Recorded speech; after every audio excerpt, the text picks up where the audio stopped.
ನಾಡಿನ ಸಮಸ್ತ ಸ್ಪರ್ಧಾ ಮಿತ್ರರಿಗೆ ಸ್ವಾಗತ. ಸ್ಪರ್ಧಾಸಿಸ್ ಯೂಟ್ಯೂಬ್ ಚಾನಲ್ ಮೂಲಕ ತುಂಬ ದಿನಗಳ ನಂತರ ಮತ್ತೆ ಭೇಟಿಯಾಗ್ತಾ ಇದ್ದೀವಿ. ಕನ್ನಡ ಸಾಹಿತ್ಯ ಚರಿತ್ರೆಗೆ ಸಂಬಂಧಪಟ್ಟಂತೆ ಇವತ್ತಿನ ಒಂದು ವಿಶೇಷವಾದ ತರಗತಿ. ಈಗಾಗಲೇ ನಿಮಗೆಲ್ಲ ಗೊತ್ತಿರುವಂತೆ ಟಿ ಸಿಲೆಬಸ್ನಲ್ಲಿ ಕನ್ನಡ ವಿಷಯಕ್ಕೆ ಸಂಬಂಧಿಸಿದಂತೆ ಸಾಕಷ್ಟು ಬದಲಾವಣೆಗಳಾಗಿವೆ. ಅದರಲ್ಲಿ ಹೊಸದಾಗಿ ಕನ್ನಡ ಸಾಹಿತ್ಯ ಚರಿತ್ರೆಯನ್ನು ಆ್ಯಡ್ ಮಾಡಿದ್ದು. ಈ ಒಂದು ಸಿಲೆಬಸ್ ನೋಡಿದರೆ KPSC ನಡೆಸ್ತಕ್ಕಂಥ ಏನು ಗ್ರೂಪ್ ಸಿ ಎಕ್ಸಾಮ್ಗಳಾಗಿರ್ಬೋದು, ಇನ್ನಿತರೆ ಎಕ್ಸಾಮ್ಗಳು ಕಡ್ಡಾಯ ಕನ್ನಡ ಅಂತ ಏನು ಬರುತ್ತೋ, ನೀವು 30-35 ಮಾರ್ಕ್ಸಿಗೆ ಏನು ಕನ್ನಡ ಒಂದು ವ್ಯಾಕರಣವನ್ನು ಅಧ್ಯಯನ ಮಾಡ್ತಿರೋ ಆ ಒಂದು ಸಿಲೆಬಸನ್ನು ತಂದು ಟಿಗೆ ಇಟ್ಟಿದ್ದಾರೆ.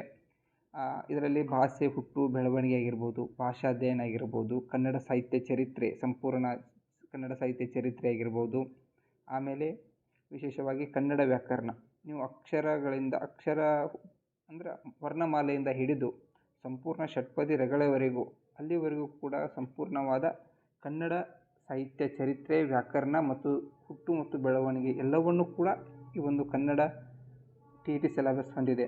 ಈಗ ನಾವು ವಿಶೇಷವಾಗಿ ಕನ್ನಡ ಸಾಹಿತ್ಯ ಚರಿತ್ರೆಯಲ್ಲಿ ಏನೆಲ್ಲ ಅಧ್ಯಯನ ಮಾಡಬೇಕು ಅಂತಕ್ಕಂಥದ್ದನ್ನು ತಿಳಿಯೋಣ. ಕನ್ನಡ ಸಾಹಿತ್ಯ ಚರಿತ್ರೆಯಲ್ಲಿ ಪ್ರಮುಖವಾಗಿ ವಿಷಯವನ್ನು ತಿಳಿಯೋದಕ್ಕಿಂತ ಮುಂಚೆ ಇನ್ನೂ ಯಾರೆಲ್ಲ ನಮ್ಮ ಯೂಟ್ಯೂಬ್ ಚಾನಲನ್ನು ಸಬ್ಸ್ಕ್ರೈಬ್ ಆಗಿಲ್ಲ ದಯವಿಟ್ಟು ಸಬ್ಸ್ಕ್ರೈಬ್ ಆಗಿ ಮತ್ತು ಶೇರ್ ಮಾಡಿ. ಯೂಟ್ಯೂಬ್ ಚಾನಲ್ ಮೂಲಕ ನಿಮಗೆ ಕನ್ನಡ ವಿಷಯಕ್ಕೆ ಸಂಬಂಧಪಟ್ಟಂತೆ ಸಂಪೂರ್ಣವಾದ ಸಿಲೆಬಸನ್ನು ಮುಗಿಸಿಕೊಡಲಾಗುವುದು.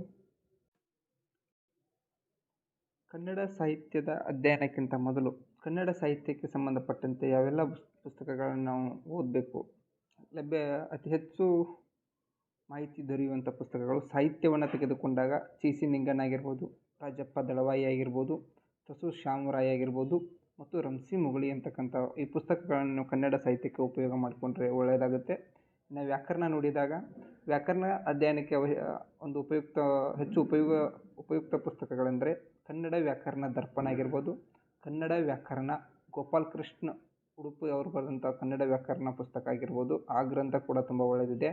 ಕನ್ನಡ ವ್ಯಾಕರಣ ತಂತ್ರಗಳು ಲೋಕೇಶ್ ಅವರು ಬರೆದಂಥ ಕನ್ನಡ ವ್ಯಾಕರಣ ತಂತ್ರಗಳು ಅಂತಕ್ಕಂಥ ಬುಕ್ಕು. ಅದಲ್ಲದೆ ಅರಳುಗುಪ್ಪಿ ಕೂಡ ತುಂಬ ಚೆನ್ನಾಗಿದೆ ಬುಕ್ಕು. ಇದನ್ನು ಕೂಡ ನೀವು ಕನ್ನಡ ವ್ಯಾಕರಣಕ್ಕೆ ಬಳಸ್ಬೋದು. ಈಗ ಪಂಪ ಪೂರ್ವದ ಯುಗದ ಕವಿಗಳ ಕುರಿತು ಅಧ್ಯಯನ ಮಾಡೋಣ ಅನ್ನೋಕ್ಕಿಂತ ಇವತ್ತಿನ ಒಂದು ತರಗತಿಯಲ್ಲಿ ನಾವು ಏನೆಲ್ಲ ಅಧ್ಯಯನ ಮಾಡಬೇಕು ಸಾಹಿತ್ಯದ ಕುರಿತು ಅಂತಕ್ಕಂಥದ್ದನ್ನು ತಿಳಿದುಕೊಳ್ಳೋಣ. ನಿಮಗೆಲ್ಲ ಗೊತ್ತಿರುವಂತೆ ಪಂಪನ ಹುಟ್ಟುವಕ್ಕಿಂತ ಮೊದಲು ಕನ್ನಡ ಸಾಹಿತ್ಯಕ್ಕೆ ಏನೆಲ್ಲ ಕೊಡುಗೆ ನೀಡಿದ್ದಾರೆ, ಆ ಒಂದು ಯಾರ್ಯಾರು ಕವಿಗಳು ಇದ್ದಾರೆ ಅಂತಕ್ಕಂಥದ್ದು, ಅವರ ಕೃತಿಗಳೇನು ಸ್ವಲ್ಪ ಸಿಂಪಲ್ಲಾಗಿ ನೋಡ್ಕೊಂಡು ಹೋಗೋಣ. ಮುಂದಿನ ಒಂದು ತರಗತಿಯಲ್ಲಿ MCQ ಅಂದರೆ ಈ ಟಿಗೆ ಇದೇ ಮೊದಲ ಬಾರಿಗೆ ಸಾಹಿತ್ಯ ಆ್ಯಡ್ ಆಗಿತ್ತು. ಬೇರೆ ಬೇರೆ ಪ್ರಶ್ನೆ ಪತ್ರಿಕೆಗಳಲ್ಲಿ ಏನೆಲ್ಲ ಪ್ರಶ್ನೆಗಳಾಗಿವೆ, ವ್ಯಾಕರಣ ಸಂಬಂಧಪಟ್ಟಂಥ ಪ್ರಶ್ನೆಗಳಾಗಿರ್ಬೋದು, ಸಾಹಿತ್ಯ ಸಂಬಂಧಪಟ್ಟಂಥ ಪ್ರಶ್ನೆಗಳಾಗಿರ್ಬೋದು, ಪ್ರಚಲಿತದಲ್ಲಿರ್ತಕ್ಕಂಥ ಯಾರೆಲ್ಲ ಸಾಹಿತಿಗಳ ಕುರಿತು ನಾವು ಅಧ್ಯಯನ ಮಾಡಬೇಕು, ಯಾವುವು ಇಂಪಾರ್ಟೆಂಟ್, ಒಟ್ಟು ಓದುವುದಕ್ಕಿಂತ ಇಡೀ ಸಂಪೂರ್ಣ ವಿಷಯವನ್ನು ಓದುವುದಕ್ಕಿಂತ ನಮ್ಮ ಎಕ್ಸಾಮಿಗೆ ಏನು ಇಂಪಾರ್ಟೆಂಟ್ ಇದೆ ಅಂತಕ್ಕಂಥದ್ದನ್ನು ನಾವು ಓದ್ಕೊಂಡು ಹೋಗೋಣ ತುಂಬ ಕಡಿಮೆ ದಿನದಲ್ಲಿ. ಮೊದಲನೇದಾಗಿ ಶ್ರೀ ವಿಜಯ. ನಿಮಗೆಲ್ಲ ಗೊತ್ತಿದೆ ಶ್ರೀ ವಿಜಯನ ಕವಿರಾಜ್ಯ ಮಾರ್ಗ. ಈ ಶ್ರೀ ವಿಜಯನ ಕವಿರಾಜ್ಯ ಮಾರ್ಗವನ್ನು ಇದು ಮಾಡಿದ್ದಾರೆ ಅಂದರೆ KB ಪಾಠಕ್ ಅವರು ಇದನ್ನು ಪತ್ತೆಸ್ತಾರೆ. ಶ್ರೀ ವಿಜಯನ ಕವಿರಾಜ್ಯ ಮಾರ್ಗ. ಆಮೇಲೆ ನಿಮಗೆಲ್ಲ ಗೊತ್ತಿರುವಂತೆ ದುರ್ವಿನೀತನು ಕೂಡ ಶಬ್ದಾವತಾರ ಎಂಬ ಕೃತಿಯನ್ನು ಬರೀತಾನೆ. ವಿಮಲೋದಯ ಬರ್ತಾನೆ. ಜಯಬಂಧು ಅಂತ ಬರ್ತಾನೆ. ಆಮೇಲೆ ಕವೀಶ್ವರನು ಕೂಡ ಅತ್ಯಂತ ಪ್ರಸಿದ್ಧವಾದ ಕವಿ. ಅನಂತರ ಅಸಗನ ಶಾಂತಿ ಪುರಾಣ. ಈ ಶಾಂತಿ ಪುರಾಣ ಮತ್ತು ಪೊನ್ನನು ಕೂಡ ಇದನ್ನು ಶಾಂತಿ ಪುರಾಣ ಅಂತ ಬರೀತಾನೆ. ಅಸಗನ ಮುಂದುವರೆದವಾಗ ಪೊನ್ನ ಬರೀತಾನೆ. ಅಷ್ಟೇ ಅಲ್ಲ, ಗುಣನಂದಿ ಬರೀತಾನೆ. ಗುಣನಂದಿ ಕೂಡ ಒಬ್ಬ ಪಂಪ ಪೂರ್ವಯುಗದ ಕವಿ. ಗುಣನಂದಿಯವರು ಬರೆದಂಥ ಒಂದು ಕೃತಿ ಯಾವುದಂದರೆ ದೇವೇಂದ್ರ ಮುನಿ ಅಂತಕ್ಕಂಥ ಕೃತಿಯನ್ನು ಬರೀತಾರೆ. ಶಿವಕೋಟಾಚಾರ್ಯರು ಒಡ್ಡಾರಾಧನೆಯನ್ನು ಉಪಸ್ವರ್ಗಗಳ ಕೇವಲಿಗಳ ಕಥೆ ಅಂತಕ್ಕಂಥದ್ದನ್ನು ನಾವು ಒಡ್ಡಾರಾಧನೆ ಒಂದು ಕೃತಿ ಕರಿತೇವೆ. ಮೊದಲ ಸಂಸ್ಕೃತದ ಒಂದು ಬೃಹತ್ ಗ್ರಂಥ ಇದು. ಅಲ್ಲೇ ಸೈಗೊಟ್ಟಿ ಶಿವಮಾರ ಬರ್ತಾನೆ. 1ನೇ ಗುಣವರ್ಮ ಬರ್ತಾನೆ. ಸೈಗೊಟ್ಟಿ ಶಿವಮಾರ ಅಂತಲೂ ನಿಮಗೆಲ್ಲ ಗೊತ್ತಿರುವಂತೆ ಶಿವಮಾರ ತರ್ಕ ಅಂತಕ್ಕಂಥ ಕೃತಿಯನ್ನು ಬರೀತಾನೆ. ಆಮೇಲೆ ಗುಣಗಾಂಕ ಅಂತ ಬರ್ತಾನೆ. ವ್ಯಾಸಕುಂದಾಚಾರಿ ಅಂತ ಬರ್ತಾರೆ. ಇವೆಲ್ಲವೂ ಕೂಡ ಪಂಪ ಪೂರ್ವಯುಗದ ಕವಿಗಳು. ಈ ಕವಿಗಳ ಕುರಿತು ಏನು ಮಾಡೋಣ ಅಂದರೆ ಮುಂದಿನ ಒಂದು ತರಗತಿಯಲ್ಲಿ ಈಗ ಕೇವಲ ನಿಮ್ಮ ಸಿಲೆಬಸ್ಗೆ ಯಾರೆಲ್ಲ ಅದಾರ ಅಂತ ಹೇಳಿ ಪರಿಚಯ ಮಾಡಿಕೊಡ್ತಾ ಇದ್ದೀವಿ. ಇವ್ರ ಕುರಿತು ಒಬ್ಬೊಬ್ಬರ ಕುರಿತು ಸಂಪೂರ್ಣವಾದ ಮಾಹಿತಿಯನ್ನು ಮುಂದಿನ ತರಗತಿಯಲ್ಲಿ ತಿಳಿಯೋಣ. ಪಂಪ ಯುಗದ ಕವಿಗಳು. ಈಗ ಪಂಪನಕ್ಕಿಂತ ಮೊದಲೇ ಕವಿಗಳು ಯಾರಂತ ನೋಡಿದ್ದೀವಿ. ಪಂಪಯುಗದಲ್ಲಿ ಯಾರನ್ನೆಲ್ಲ ಅಧ್ಯಯನ ಮಾಡಬೇಕು? ಪಂಪ, ಪೊನ್ನ, ರನ್ನ, ಚಾವುಂಡರಾಯ, 1ನೇ ನಾಗವರ್ಮ, ದುರ್ಗಸಿಂಹ, ಶಾಂತಿನಾಥ, ನಾಗಚಂದ್ರ, ನಯನಸೇನ, ಬ್ರಹ್ಮಶಿವ ಮತ್ತು ಮತ್ತೆ ವಿಲಾಸ, ಕರ್ಣಪ್ರಾಯ. ನೋಡಿರಿ, ನಿಮಗೆಲ್ಲ ಗೊತ್ತಿರುವಂತೆ ಪಂಪ ಕನ್ನಡದ ಆದಿಕವಿ ಅಂತ ಕರಿತೀವಿ. ಲೌಕಿಕ ಅಲೌಕಿಕ ಕಾವ್ಯಗಳನ್ನು ಬರಿತಾನೆ. ಲೌಕಿಕ ಶ್ರೀ ವಿಜಯ, ವಿಕ್ರಮಾರ್ಜುನ ವಿಜಯ ಲೌಕಿಕ ಕಾವ್ಯವಾದರೆ ಅಲೌಕಿಕ ಕಾವ್ಯ ಆದಿಪುರಾಣ. ಪೊನ್ನನನ್ನು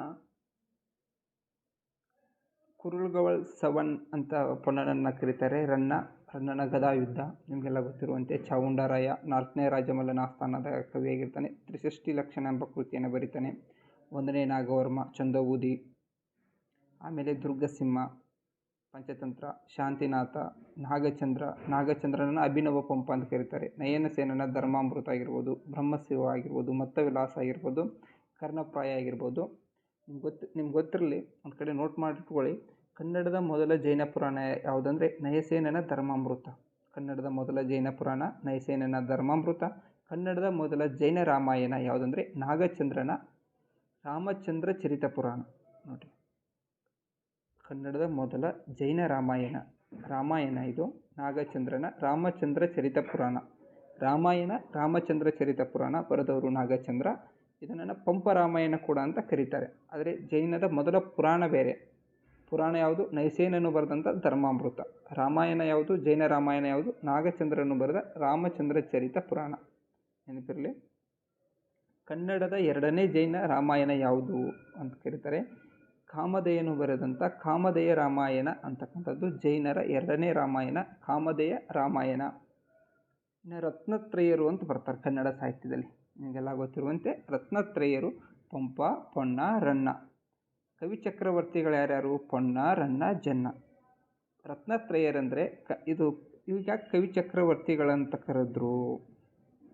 ಇವರಿಗೆ ಆಶ್ರಯದಾತರು ಯಾರು ನೇರವಾಗಿ ರಾಜ್ಯರ ಒಂದು ಆಸ್ಥಾನದಲ್ಲಿದ್ದರೋ ಅವರನ್ನು ಕವಿ ಚಕ್ರವರ್ತಿಗಳಂತ ಕರೆದ್ರು. ಯಾರು ರಾಜ್ಯರ ಸಾಮಂತ ದೊರೆಗಳ ಆಶ್ರಯದಲ್ಲಿದ್ದರೋ ಅವರಿಗೆ ಕವಿ ಚಕ್ರವರ್ತಿ ಅನ್ನೋದಿಲ್ಲ. ಹಾಗಾಗಿ ಪೊನ್ನಾಗಿರ್ಬೋದು, ರನ್ನಾಗಿರ್ಬೋದು, ಜನ್ನಾಗಿರ್ಬೋದು ನೇರವಾಗಿ ರಾಜರ ಆಸ್ಥಾನದಲ್ಲಿದ್ದರು. ರಾಜರ ಆಸ್ಥಾನದಲ್ಲಿರುವುದರಿಂದ ಇವರು ಯಾವುದೇ ಸಾಮಂತ ದೊರೆಗಳ ಕೆಳಗೆ ಸೇವೆಯನ್ನು ಮಾಡಿಲ್ಲ. ಆದ್ದರಿಂದ ಪೊನ್ನ, ರನ್ನ, ಜನ್ನ ಕವಿ ಚಕ್ರವರ್ತಿಗಳಂತ ಕರೆದ್ರೆ ರತ್ನತ್ರಯರು ಯಾರು? ಪಂಪ, ಪೊನ್ನ, ರನ್ನ. ಈಸಿಯಾಗಿ ನೆನಪಿಟ್ಕೋಬೋದು. ಮೊದಲು ರತ್ನತ್ರಯರು ಅಂತ ಬರೀರಿ, ಪಂಪ ಬರೀರಿ, ಪೊನ್ನ ಬರೀರಿ, ರನ್ನ ಬರೀರಿ. ರತ್ನತ್ರಯರು ಕವಿ ಚಕ್ರವರ್ತಿಗಳು. ಪಂಪ ಬರಲ್ಲ, ಮುಂದೆ ಜನ್ನ ಸೇರಿಸ್ರಿ, ಪಂಪ ಕಾಟ್ ಹಾಕ್ರಿ. ಅವ್ರ ಕವಿ ಚಕ್ರವರ್ತಿಗಳು ಪೊನ್ನ, ರನ್ನ, ಜನ್ನ ಆಗ್ತಾರೆ. ಇಷ್ಟು. ಹರಿಹರ ಯುಗದ ವಚನಕಾರರು ಯಾರೆಲ್ಲ? ಜೇಡರ ದಾಸಿಮಯ್ಯ ಆಗಿರ್ಬೋದು, ಸಕಲೇಶ ಮಾದರಸ ಆಗಿರ್ಬೋದು, ಅಲ್ಲಮ ಪ್ರಭುದೇವ ಆಗಿರ್ಬೋದು, ಬಸವಣ್ಣ ಆಗಿರ್ಬೋದು, ಅಕ್ಕ ಮಹಾದೇವಿ ಆಗಿರ್ಬೋದು, ಚನ್ನಬಸವಣ್ಣ ಆಗಿರ್ಬೋದು, ಆಮೇಲೆ ಸಿದ್ದರಾಮ ಆಗಿರ್ಬೋದು, ಐದಯ್ಯ ಆಗಿರ್ಬೋದು, ಸುಳೆ ಸಂಕವ್ವ ಆಗಿರ್ಬೋದು, ಅಮ್ಮುಗೆ ರಾಯಮ್ಮ, ನೂಲಿ ಚಂದಯ್ಯ, ಐದಕ್ಕಿ ಮಾರಯ್ಯ, ಲಿಂಗಮ್ಮ, ಮೂಳೆ ಮಾರಯ್ಯ, ಮುಕ್ತಾಯಕ, ಐದಕ್ಕಿ ಲಕ್ಕಮ್ಮ, ಅಂಬಿಗರ ಚೌಡಯ್ಯ, ಮಡಿವಾಳ ಮಾಚಯ್ಯ. ಇಷ್ಟೆಲ್ಲ ಅದಾವಲ್ಲ, ಇವನ್ನೆಲ್ಲ ಹೆಂಗೆ ಓದಿ ನೆನಪಿಟ್ಕೋಬೇಕು ಅಂತೇಳಿ ಭಯ ಪಡುವಂಥ ಅವಶ್ಯಕತೆ ಇಲ್ಲ. ಇವಕ್ಕಾಗಿ ಹಿಂದಿನ ಒಂದು ಪ್ರಶ್ನೆ ಪತ್ರಿಕೆಯಲ್ಲಿ ಆಗಿರ್ತಕ್ಕಂಥ MCQ ಪ್ರಶ್ನೆಗಳಿವೆ. ಅದರ ಜೊತೆಗೆ ಕೀ ಪಾಯಿಂಟ್ಸ್ಗಳಿವೆ. ಇಂಪಾರ್ಟೆಂಟ್ ಯಾವುದಾವು ಅವ್ರನ್ನ ಮಾತ್ರ ನೋಡ್ಕೊಂಡು ಹೋಗೋಣ. ಜೇಡರ ದಾಸಿಮಯ್ಯನ ಅಂಕಿತ ರಾಮನಾಥ, ಹಾಗೆ ಅಲ್ಲಮ ಪ್ರಭುದೇವರ ಅಂಕಿತನಾಮ ಗುಹೇಶ್ವರ. ಬಸವಣ್ಣವರು ನಿಮಗೆಲ್ಲ ಗೊತ್ತಿರುವಂತೆ ಕೂಡಲ ಸಂಗಮ ದೇವ ಅವರ ವಚನಗಳ ಅಂಕಿತನಾಮ ಬಸವಣ್ಣವರು ಹೇಳ್ತಾರೆ, ತಂದೆ ನೀನು, ತಾಯಿ ನೀನು, ಬಂಧು ನೀನು, ಬಳಗ ನೀನು, ನೀನಿಲ್ಲದೆ ಮತ್ಯಾರೂ ಇಲ್ಲವಯ್ಯ ಕೂಡಲ ಸಂಗಮ ಅಂತ ಶ್ರೇಷ್ಠ ಮಾತುಗಳನ್ನ ಹೇಳಿದವರು ಬಸವಣ್ಣನವರು. ಅಕ್ಕಮಹಾದೇವಿ ಮೊಟ್ಟ ಮೊದಲ ವಚನಗಾರ್ತಿ, ನಿಮಗೆಲ್ಲ ಗೊತ್ತಿದೆ. ಯುಗಾಂಗ ತ್ರಿವೇದಿ ಎಂಬ ಕೃತಿಯನ್ನು ಬರೀತಾಳೆ. ತ್ರಿಪದಿಯಲ್ಲಿ ಬರೆದಂಥ ಕೃತಿ ಅದು. ಸಿದ್ದರಾಮಯ್ಯ ಇವರು ಸೊನ್ನಲಗಿ ಸಿದ್ದರಾಮ. ಆಮೇಲೆ ಐದಯ್ಯ ಬರ್ತಾರೆ, ಸುಳೆ ಸಂಕವ್ವ ಬರ್ತಾರೆ. ಈ ಸುಳೆ ಸಂಕವ್ವರ ಒಂದು ವಚನಗಳ ಅಂಕಿತ ನಾಮ ನಿರ್ಜಲೇಶ್ವರ ಅಂತಕ್ಕಂಥದ್ದು. ಅಮ್ಮಿಗೆ ರಾಯಮ್ಮ, ನೂಲಿ ಚಂದಯ್ಯ ಇವರೆಲ್ಲ ಬರ್ತಾರೆ. ಅಂಬಿಗರ ಚೌಡಯ್ಯ ಬರ್ತಾರೆ ಪ್ರಮುಖವಾಗಿ.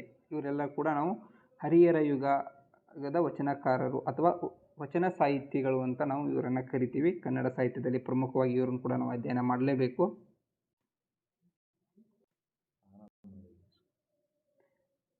ಹರಿಹರ ಹರಿಹರ ಯುಗದ ಕವಿಗಳು ಹರಿಹರ, ರಾಘವಾಂಕ, ಕೆರೆ ಪದ್ಮರಸ, ಪಾಲ್ಕೇರಿ ಸೋಮನಾಥ, ಕುಮುಕದಿಂದು, ಭೀಮಕವಿ, ಪದ್ಮನಾಂಕ. ಪ್ರಮುಖವಾಗಿ ಹರಿಹರನ ಕಾಲಘಟ್ಟದಲ್ಲಿ ಬರ್ತಕ್ಕಂಥವ್ರು. ಹರಿಹರನನ್ನು ಏನಂತ ಕರೀತಾರೆ ಅಂದರೆ ರಗಳೆ ಕವಿ, ಭಕ್ತಿ ಕವಿ, ಶಿವಕವಿ, ಕ್ರಾಂತಿ ಕವಿ ಅಂತ ಕರೀತಾರೆ. ಇದು ಮೊಟ್ಟ ಮೊದಲವಾಗಿ ಲಲಿತ ರಗಳೆಯನ್ನು ಬಳಕೆ ಮಾಡ್ತಾನೆ. ಮೊಟ್ಟ ಮೊದಲ ರಗಳೆಯನ್ನು ಬಳಕೆ ಮಾಡಿದವರು ಯಾರಂದರೆ ಹರಿಹರ. ಆತ ನಂತರ ರಾಘವಾಂಕ ಹರಿಹರನು ಸೋದರ ಮಾವ. ಹೀಗಾಗಿ ರಾಘವಾಂಕನ ಒಂದು ನೋಡಿದಾಗ ಷಟ್ಪದಿಗಳ ಬ್ರಹ್ಮ ಅಂತ ಕರೀತಾರೆ ರಾಘವಾಂಕನನ್ನು. ಮೊಟ್ಟ ಮೊದಲ ಬಾರಿಗೆ ಉದ್ದಂಡ ಷಟ್ಪದಿಯಲ್ಲಿ ತನ್ನ ಒಂದು ಕೃತಿಯನ್ನು ರಚನೆ ಮಾಡ್ತಾನೆ.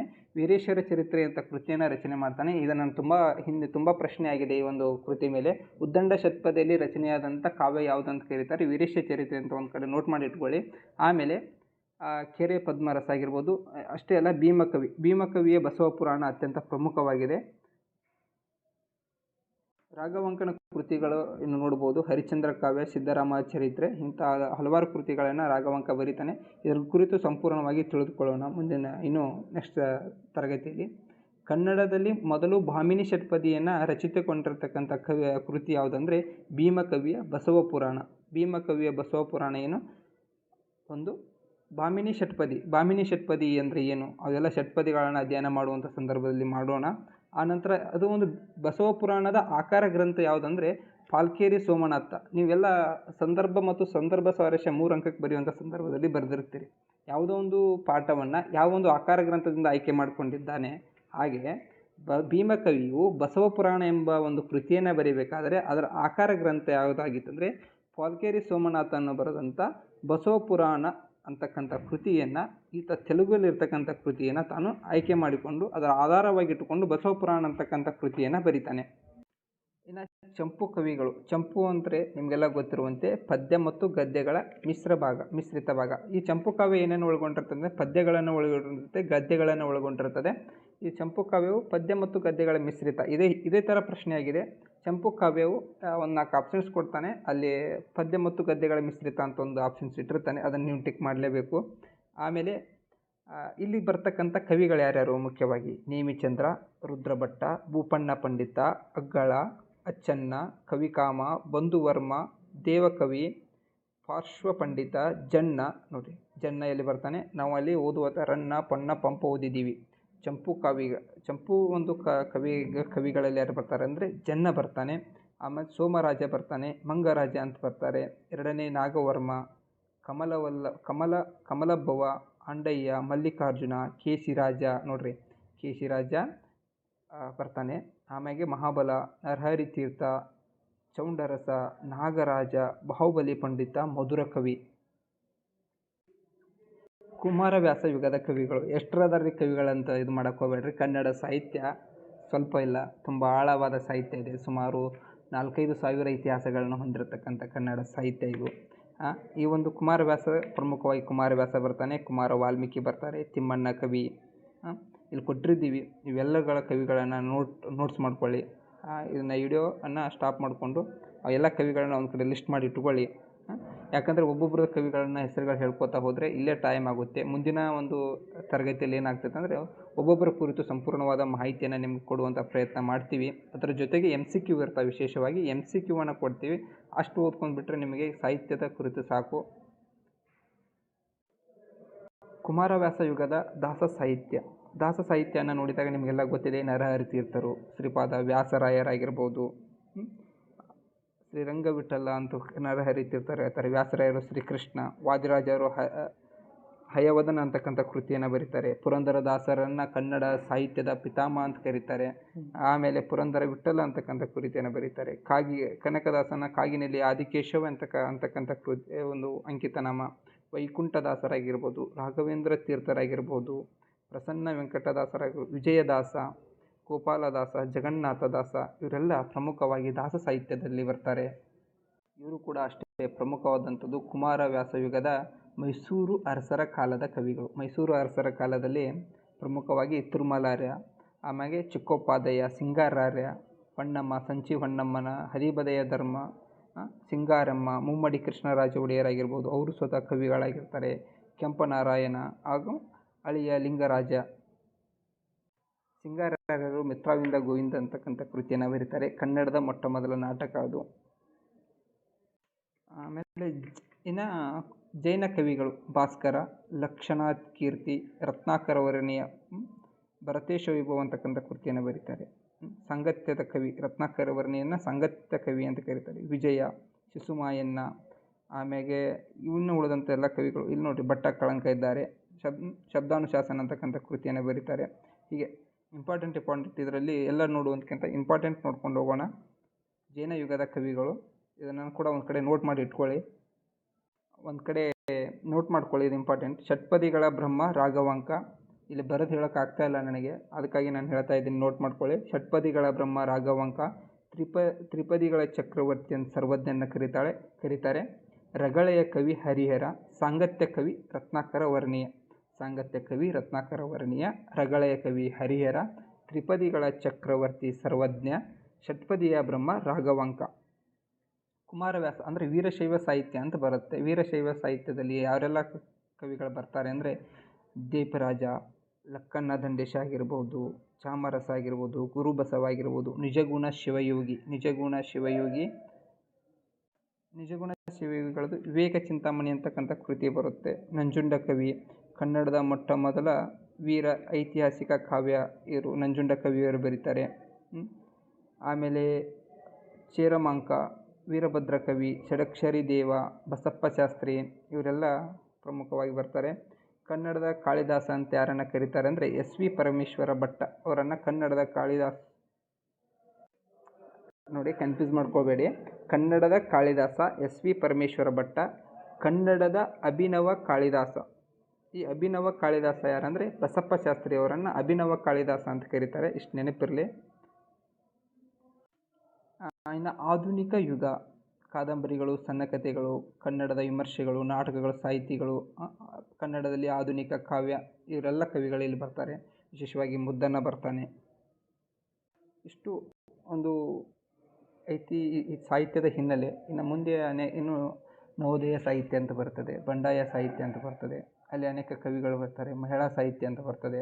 ಅವರೆಲ್ಲರನ್ನ ಮುಂದೆ ಅಧ್ಯಯನ ಮಾಡೋಣ, ಅವರು ಇಂಪಾರ್ಟೆಂಟ್. ಆಮೇಲೆ ಜ್ಞಾನಪೀಠ ಪ್ರಶಸ್ತಿ ಪಡೆದವರಾಗಿರ್ಬೋದು, ಆಮೇಲೆ ಕೇಂದ್ರ ಸಾಹಿತ್ಯ ಅಕಾಡೆಮಿ ಪ್ರಶಸ್ತಿ ಪಡೆದಂಥ ಕೃತಿಗಳು, ಇವರೆಲ್ಲರುಗಳನ್ನು ಕುರಿತು ಅಧ್ಯಯನ ಮಾಡೋಣ. ಇವತ್ತಿನ ಒಂದು ಸೆಷನ್ದಲ್ಲಿ ಒಂದೇ ಒಂದು ಶಾಸನದ ಬಗ್ಗೆ ತಿಳಿದುಕೊಳ್ಳೋಣ. ಶಾಸನದ ಬಗ್ಗೆ ಏನು ಬೇಡ, ಅದನ್ನು ಸಂಪೂರ್ಣವಾಗಿ ಒಂದೇ ತರಗತಿಯಲ್ಲಿ ಮಾಡೋಣ. ಸುಮಾರು 4-5 ಶಾಸನಗಳು ಬರ್ತವೆ. ಹಲ್ಮಿಡಿ ಶಾಸನ ಆಗಿರ್ಬೋದು, ಬಾದಾಮಿ ಶಾಸನ ಆಗಿರ್ಬೋದು, ಆಮೇಲೆ ಅಶೋಕನ ಶಿಲಾಶಾಸನಗಳಾಗಿರ್ಬೋದು, ಶ್ರವಣಬೆಳಗೊಳದ ಶಾಸನಗಳಾಗಿರ್ಬೋದು, ಇವುಗಳ ಕುರಿತು ಅಧ್ಯಯನ ಮಾಡಿ ಮುಂದಿನ ತರಗತಿಯಲ್ಲಿ ಕವಿರಾಜ್ಯ ಮಾರ್ಗದ ಗ್ರಂಥಗಳು ಯಾವ್ಯಾವು ಹಿನ್ನೆಲೆ ಅವುಗಳ ಕುರಿತು ಅಧ್ಯಯನ ಮಾಡೋಣ. ಕನ್ನಡ ಸಾಹಿತ್ಯ ಸುಮಾರು 2000 ಅಂದರೆ ಇತಿಹಾಸವನ್ನು ಹೊಂದಿರತಕ್ಕಂಥ ಸಾಹಿತ್ಯ. ಈ ಕನ್ನಡ ಸಾಹಿತ್ಯ, ಕನ್ನಡ ಎಂಬ ಪದ ಹೇಗೆ ಹುಟ್ಟಿತು ಅಂತಕ್ಕಂಥದ್ದನ್ನು ಮುಂದಿನ ತರಗತಿಯಲ್ಲಿ ನೀವು ಕೂಡ ಅಧ್ಯಯನ ಮಾಡೋಣ. ಈ ಒಂದು ವಿಡಿಯೋ ತಮಗೆ ಸ್ಯಾಟಿಸ್ಫೈ ಅನಿಸಿದರೆ, ಅಂದರೆ ನಿಮಗೊಂದು ಕನ್ನಡ ಸಾಹಿತ್ಯದ ಇತಿಹಾಸಕ್ಕೆ ಸಂಬಂಧಪಟ್ಟಂತೆ ಯಾವೆಲ್ಲ ಓದಬೇಕು ಅಂತಕ್ಕಂಥ ಮಾಹಿತಿ ಇಲ್ಲಿ ಸಿಕ್ಕಿದೆ ಅಂತ ಅನಿಸಿದರೆ, ಈ ಒಂದು ಯೂಟ್ಯೂಬ್ ಚಾನಲನ್ನು ಸಬ್ಸ್ಕ್ರೈಬ್ ಮಾಡಿ, ಶೇರ್ ಮಾಡಿ.